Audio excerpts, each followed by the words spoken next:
AP EAMCET 2026కి సంబంధించి మెయిన్గా మనకి ఈరోజు ఒక అప్డేట్ అయితే రావడం జరిగింది. మనకి సప్లిమెంటరీ పరీక్షా ఫలితాలు వచ్చిన తర్వాతే ఇంప్రూవ్మెంట్ అప్లై రాసిన వాళ్ళకి ఎంసెట్ ర్యాంకులు అయితే రాబోతున్నాయి అన్నమాట. డీటెయిల్ అయితే వెళ్దాం.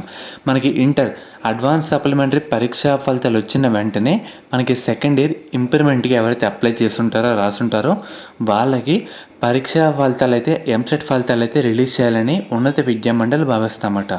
ఈ సంవత్సరం ఫస్ట్ టైంగా మన సెకండ్ ఇయర్ విద్యార్థులకి ఇంప్రూవ్మెంట్ రాసుకునే అవకాశం అయితే కల్పించారు. ఇప్పటి వరకు ఎవరైతే పాస్ అయిన వాళ్ళు ఉంటారో వాళ్ళందరికీ ఎంసెట్ ఫలితాలు అయితే విడుదల చేసేవారు. ఎంసెట్లో మనకి ఇంటర్ 25% వెయిటేజ్ కూడా ఉందన్నమాట.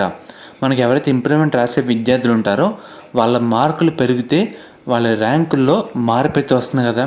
ఈ నేపథ్యంలో ఇంప్రూవ్మెంట్ రాసే విద్యార్థులకు సంబంధించి అడ్వాన్స్ సప్లిమెంటరీ పరీక్షా ఫలితాలు వచ్చిన వెంటనే వెయిటేజ్ మొత్తం ఇచ్చి ర్యాంక్స్ అయితే రిలీజ్ చేయాలని భావిస్తామట.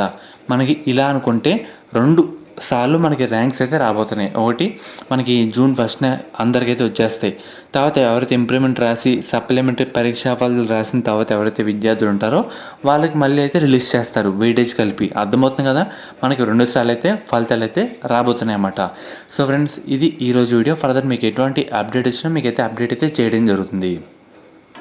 మెయిన్గా ఎవరైతే ఇప్పుడు ఇంటర్ సెకండ్ ఇయర్ బైపీసీ విద్యార్థులు ఉన్నారో మనకి ఎంసెట్ ఎగ్జామ్ కంప్లీట్ అయిపోయిన తర్వాత మన ఎంసెట్ బైపీసీ కౌన్సిలింగ్ అయితే స్టార్ట్ అయితే కావడం జరుగుతుంది.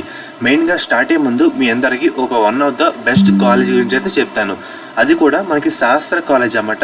ఈ కాలేజ్ కూడా మనకి నెల్లూరులో అయితే ఉంది. వీళ్ళు ప్రొవైడ్ చేసే కోర్సుల విషయానికి వస్తే కనుక మనకి బీఫార్మసీ, ఫార్మాడీ, నర్సింగ్, ఫిజియోథెరపీ. మెయిన్గా వీళ్ళు ప్రొవైడ్ చేసే మెయిన్ స్పెషాలిటీ ఏంటంటే మన ఏపీ స్టేట్లో చూసుకుంటే 2-3 ఉమెన్స్ కాలేజీలు అయితే ఉన్నాయి. సో వాటిలో ఇది one of the best college అని చెప్పచ్చు. మెయిన్గా మనకి బీఫార్మసీలో 1 women's college, 2 co education and అలాగే ఫార్మడీలో ఒక కో ఎడ్యుకేషన్ కాలేజ్ అయితే ఉంది. బీపీటీలో కూడా ఒక కో ఎడ్యుకేషన్ కాలేజ్ అయితే ఉంది. నర్సింగ్లో ఉమెన్స్ కాలేజ్ అయితే ఉందన్నమాట. మీకు ఎటువంటి డౌట్ ఉన్నా స్క్రీన్ మీద కనిపించే ఈ నెంబర్కి ఒకసారి కాంటాక్ట్ అయితే అవ్వండి. వాళ్ళైతే మిమ్మల్ని డీటెయిల్గా గైడ్ చేస్తారు. ఎలా జాయిన్ అవ్వాలి, మనకి ట్యూషన్ ఫీజు ఎంత, హాస్టల్ ఫీజు ఎంత క్లియర్ కట్గా అయితే చెప్తారు. మనకి ప్లేస్మెంట్ రేట్ కూడా మంచిగా అయితే ఉందన్నమాట. మన ఏపీ స్టేట్లో సేఫ్ అండ్ అలాగే గర్ల్స్ పర్పస్ అంతా చూసుకుంటే ఇది ఉమెన్స్ పరంగా one of the best college అని చెప్పచ్చు అన్నమాట. అండ్ అలాగే మీకు కాంటాక్ట్ అవుతున్నప్పుడు కూడా మన ఛానల్ పేరు అయితే చెప్పండి. వాళ్ళైతే ఇంకా డిస్కౌంట్ అయితే మీకు అయితే ప్రొవైడ్ అయితే చేయడం జరుగుతుంది. లిమిటెడ్ సీట్స్ మాత్రమే అందుబాటులో అయితే ఉన్నాయి కాబట్టి వెంటనే కాంటాక్ట్ అయితే అవ్వండి.